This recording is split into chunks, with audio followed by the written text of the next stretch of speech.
आप सभी लोगों का अपने चैनल सिद्धार्थ क्लासेस में बहुत बहुत स्वागत है। आज हम लोग इस वीडियो में पढ़ेंगे भौतिक विज्ञान में स्थिर विद्युत विभव। स्थिर विद्युत विभव क्या होता है या इसी को हम कहते हैं इलेक्ट्रोस्टैटिक पोटेंशियल। Electrostatic potential. तो सबसे पहले हम बात करते हैं कि स्थिर विद्युत विभव बताता क्या है। तो स्थिर विद्युत विभव किन्हीं दो वस्तुओं के बीच ये आवेश प्रवाह की दिशा को बताता है। जैसे मान लीजिए कि ये दो वस्तु हैं और दोनों वस्तुएं क्या हैं, आवेशित। तो जब आवेशित रहेंगी तो आवेश प्रवाह होगा ना, तो आवेश का प्रवाह किधर है उसी को बताता है स्थिर विद्युत विभव। हमेशा जब आपको बताया जाए कि इलेक्ट्रोस्टैटिक पोटेंशियल या स्थिर विद्युत विभव क्या होता है, तो आपके दिमाग में सबसे पहले ये बात आनी चाहिए कि यह दो आवेशित वस्तुओं के बीच आवेश प्रवाह की दिशा को बताता है।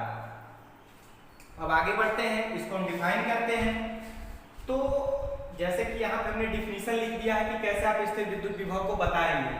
तो किसी परीक्षण आवेश को, मतलब इसका परीक्षण करने के लिए कोई आवेश ले लेंगे, किसी परीक्षण आवेश को अनंत से विद्युत क्षेत्र में किसी बिंदु तक लाने में विद्युत क्षेत्र के विरुद्ध किया गया था। एक चीज ध्यान देंगे, विद्युत क्षेत्र में लाना है और विद्युत क्षेत्र के विरुद्ध किया गया कार्य क्या लिखा गया है, अत्वरित रूप से। इसको जो लाया जाए वह अत्वरित रूप से लाया जाना है, मतलब उस पर हम त्वरण न लगाएं। तो उस बिंदु पर क्या कहलाता है, विद्युत विभव कहलाता है। अगर आप ये डिफिनीशन से नहीं समझ रहे हैं तो यहाँ पे देखिए मैंने बना दिया है कि सबसे पहले कोई हम एक आवेश ले लेते हैं, धनात्मक आवेश, इसे बिंदु ए मान दिया।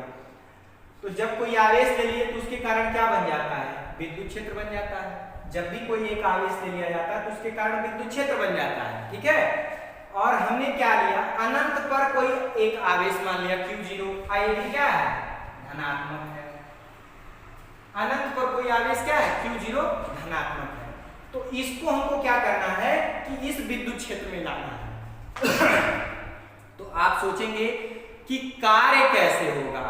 तो चूंकि ये धनात्मक है, ये भी धनात्मक है, तो धन धन में क्या होता है, प्रतिकर्षण होता है। जहां समान आवेश होते हैं वहां पे हमेशा प्रतिकर्षण होता है। तो जब धन आवेश है तो इसके विद्युत क्षेत्र में लाना है इस धन आवेश को, तो ये क्या करेगा, धक्का देगा, विरोध करेगा। तो उसके विपरीत जब आप लाएंगे तो आपको कार्य करना पड़ेगा। जैसे कोई चीज है उसको आप एक दूसरी वस्तु के पास ला रहे हैं लेकिन वो दूर जा रही है, तो जब आप खींचेंगे तब नहीं इसके पास आएगा, तो आपको क्या करना पड़ेगा, कार्य। यही रीजन है कि जब हम अनंत से किसी परीक्षण आवेश को किसी विद्युत क्षेत्र में एक बिंदु पर लाते हैं, देखिए लिखा गया है कि अनंत पर से धनात्मक आवेश, और ये परीक्षण आवेश है। कौन सा आवेश है, परीक्षण धनात्मक आवेश। ध्यान दीजिए, अनंत से परीक्षण धनात्मक आवेश को हम विद्युत क्षेत्र में किसी बिंदु पर क्या करेंगे, लाएंगे।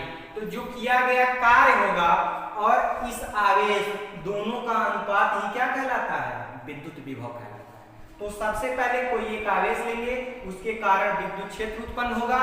तो उसमें किसी बिंदु पर अनंत से परीक्षण धनात्मक आवेश जब आप इस पे लाएंगे तो ये भी धन आवेश, ये भी धन आवेश, तो इस पे प्रतिकर्षण बल कार्य करेगा। तो उसके विरुद्ध लाने में आपको कार्य करना पड़ेगा।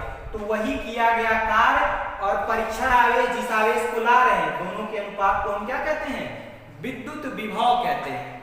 अब देखिए, जो स्थिर विद्युत विभव इसी को हम कहते हैं। तो विद्युत विभव क्या है, आपका एक अदिश राशि है। कैसी राशि है, अदिश राशि है।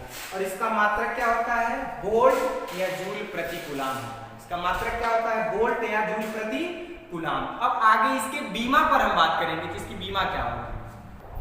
तो जैसा कि आपने देखा कि विद्युत विभव एक अदिश राशि है और इसका मात्रक वोल्ट या जूल प्रति कूलाम। मात्रक देखिए, ऊपर कार्य है तो कार्य का मात्रक जूल, नीचे आवेश है तो आवेश का मात्रक क्या है, कूलाम। तो ये चीज तो हो गया, लेकिन अब हमको इसकी बीमा पढ़नी है। तो यहाँ देखिए लिखा गया है विद्युत विभव की बीमा।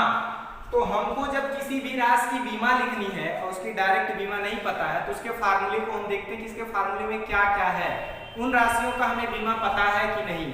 तो हम देखते हैं कि V बराबर W/Q0 भी अभी आपको पढ़ाया गया है, ठीक है।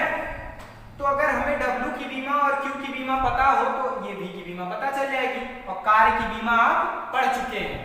कार्य बराबर बल गुणे विस्थापन, मतलब बल और विस्थापन की टोटल बीमा मिला करके ml पे 2t पे -2 होता है। और यहाँ पे q क्या है? आवेश। q0 का मतलब आवेश, आवेश की बीमा रखनी है। तो आवेश बराबर क्या होता है? q बराबर it, q बराबर आपका होता है it। तो ये धारा हो गया, धारा को एम्पियर, t क्या हो गया? टाइम, तो टाइम को किससे? सेकंड से, तो मतलब इसकी बीमा क्या होती है? at होता है। तो यहाँ पर हम लिख देंगे at।